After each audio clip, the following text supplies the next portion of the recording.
Okay guys, welcome along to another video from me, Sean, on the Talk Up TV. Welcome along, and it's great to have you along on this particular episode.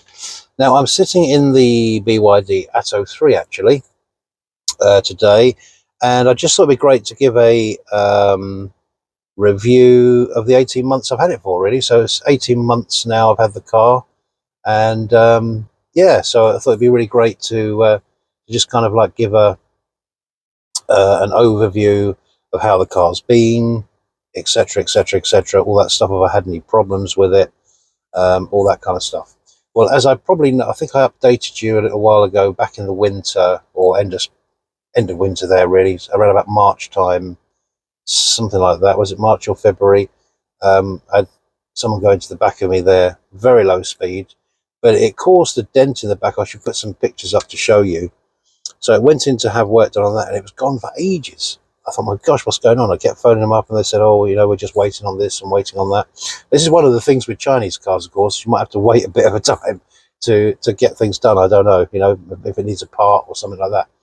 But as you can see, with the pictures, it's not a particularly, it's very low speed, and it seemed to sort of cause that kind of a crease there. And I just thought, how did it do that? But it did. And so it was away for that. So that's the only sort of drama kind of thing I had with the car, really. Outside of that, it went for its service in January, I think it was. No problems there. One thing I do need to say is I've had no software. Sorry if my voice is a bit loud, but I've got to have the aircon on, at least reasonable. Otherwise, I should just cook in here. It's quite warm today.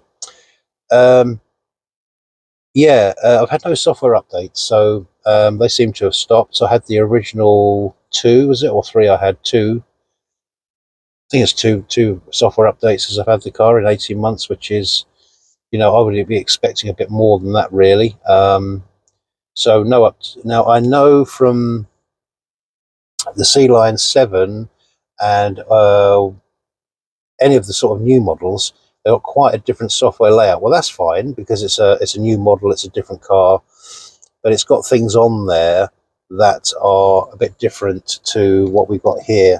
If I get a C-Line 7 thing on, I'll show you what I mean by all of that, really. But yeah, so there's the infotainment system. That's all been working pretty well.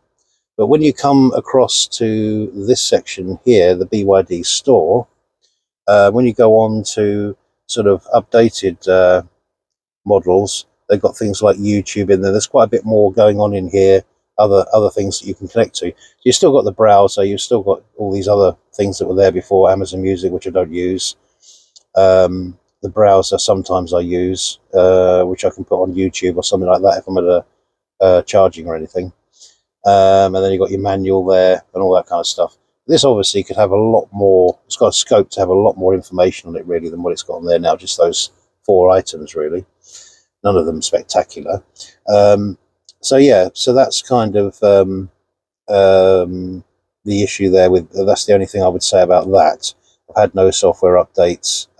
Can you let me know in the comments down below if you've had any software updates, if you've had, and what software update you're on, particularly in the UK, because I just want to see, so am I behind with something, or is there one coming? If I do get a software update, I shall obviously do I'll obviously do a video of that, so no problem there. But as I say, I haven't had one since last year. I mean, October-ish was the last one I had, which sort of updated a few things.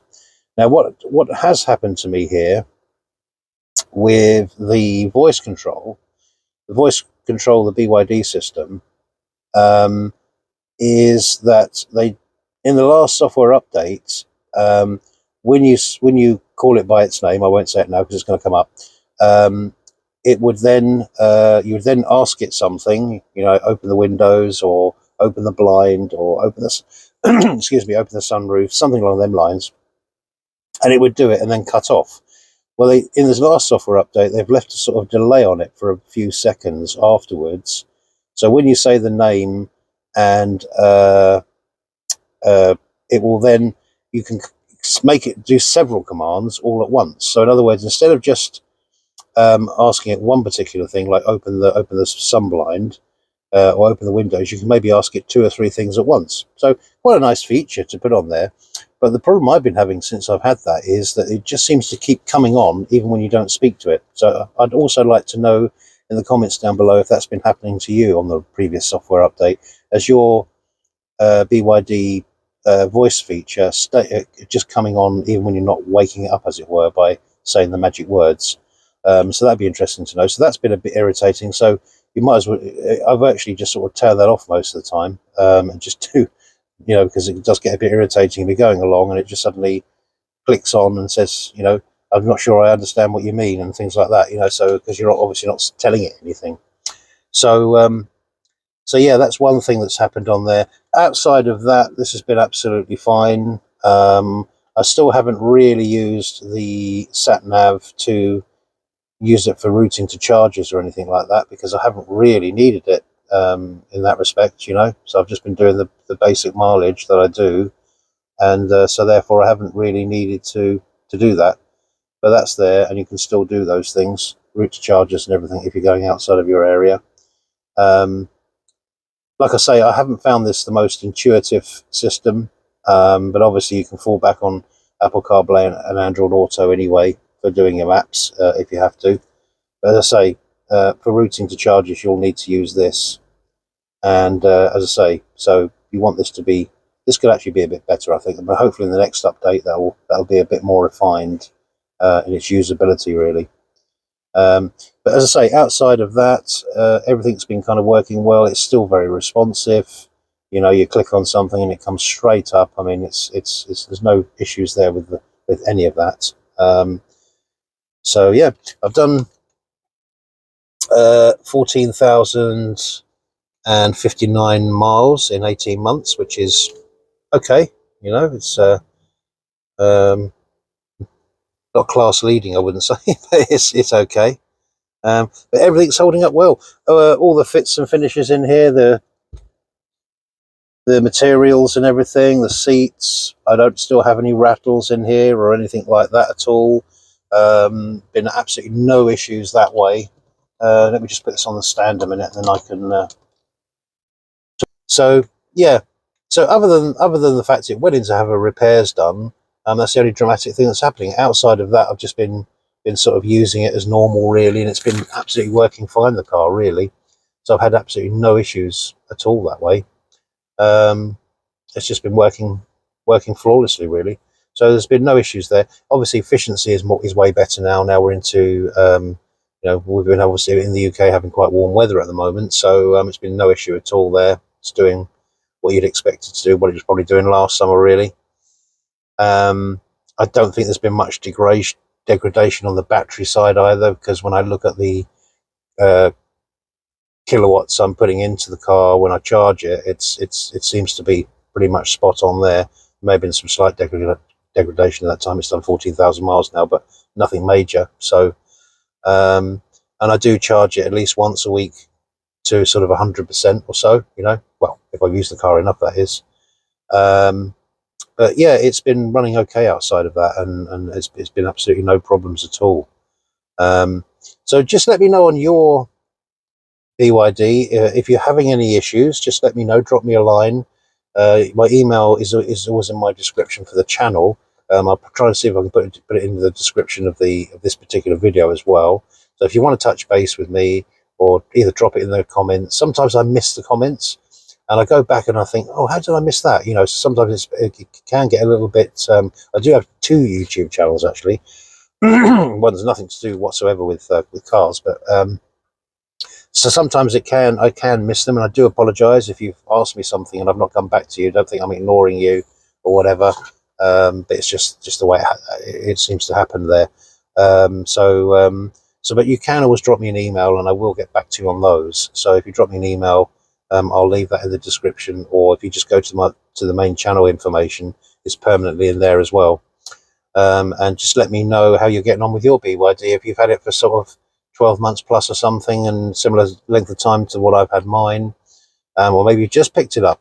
And I'd like to know what you think of the Atto 3.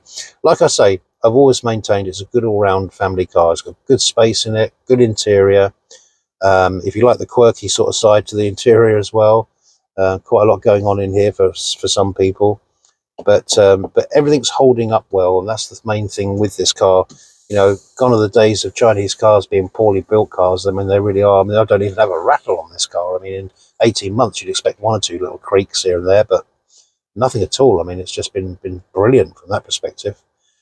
And so, yeah, I've got loads of videos on my channel if you want to check back and see specific things about this car, like what the winter efficiency is like. I've got stuff on the channel about that, or all that kind of thing.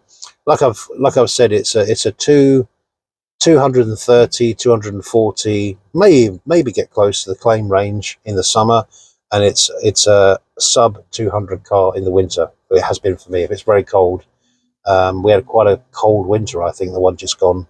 Not with snow and all that kind of stuff, but it was just quite low temperatures all the time, and this did struggle. I mean, you know, I reckon I was probably getting 180 out of it. So not the best in that regard.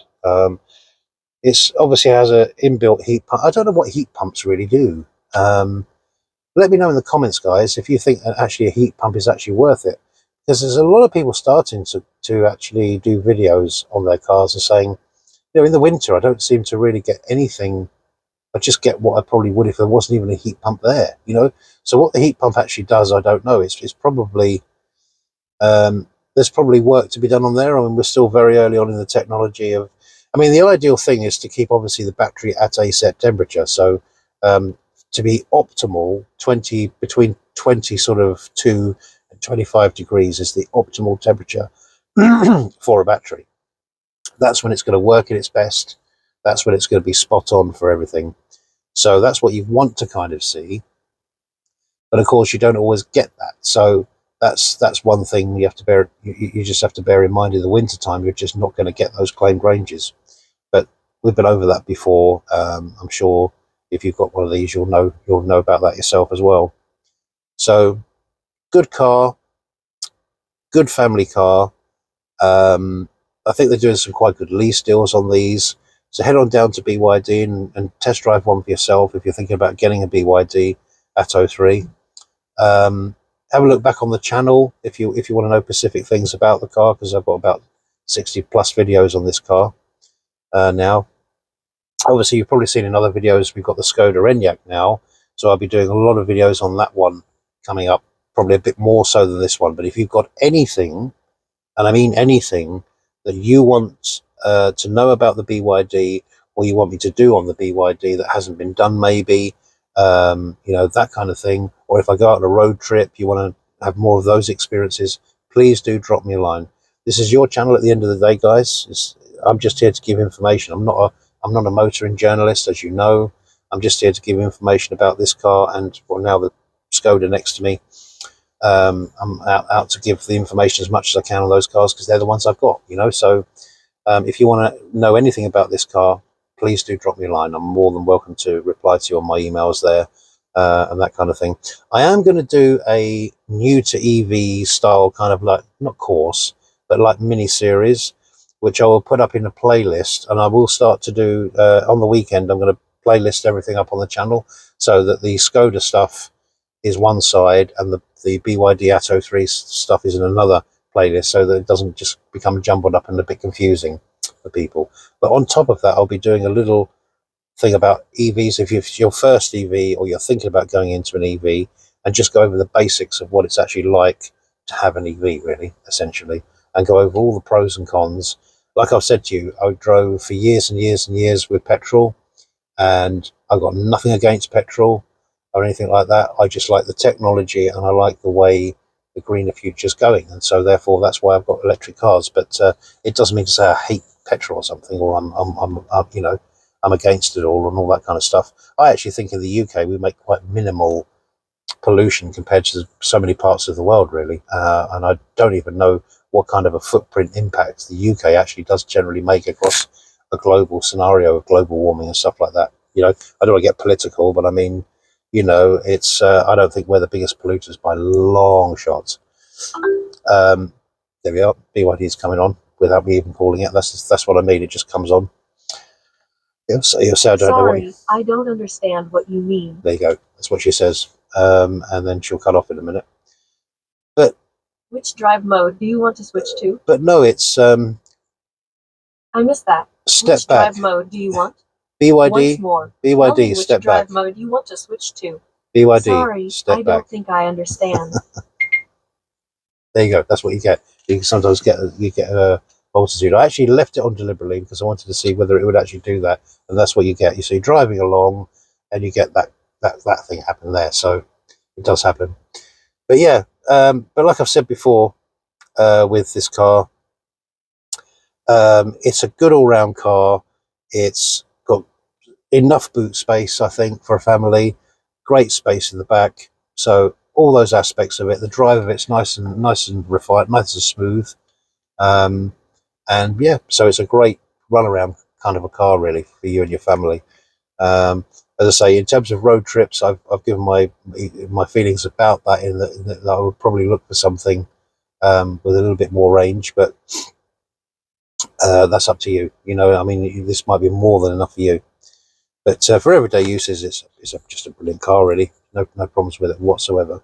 And I definitely wouldn't say don't go Chinese or don't go and test drive them and have a look, you know, and see for yourself. BYD, step back. I'm good. Thanks for asking. I hope you are having a great day. Thank you, BYD. I'm having a great day. And I hope you have a great day too. You could ask Siri or Google Assistant for help after connecting your phone. There we go. She's gone now. Right. So yeah. So that's it.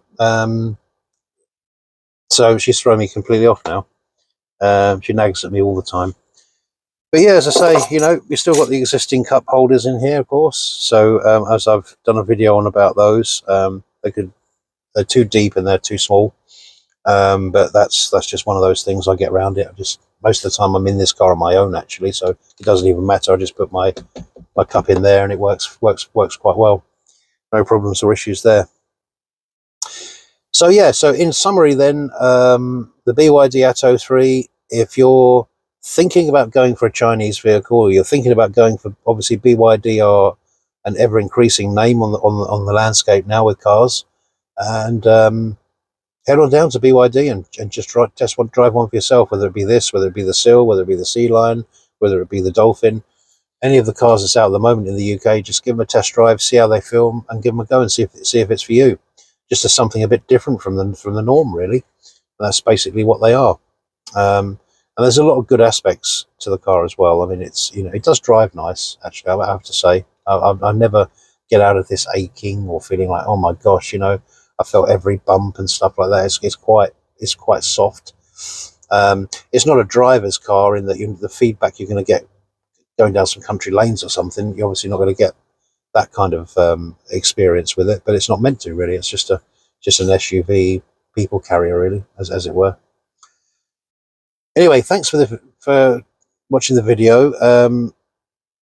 Please do give it a like and a subscribe. I thank you for everyone who's been subscribing of late. I've had quite a number of subscribers, and I really do appreciate that. I'm up over the magical 1,000, as it were, a little while ago now, actually. I gave a very brief thank you video for that. But yeah, so it'll be a lot more content on the Skoda for the moment that's coming out, because we've still got a lot of things to go over with that car. But if you want anything on this car, like I've said, please do drop me a line and say you'd like to see a video about this or whatever, and I promise you I'll do my best if it makes sense and I can fit it in, then we'll do it. Okay. Anyway, you have a great day, guys, and I'll catch you on the next one.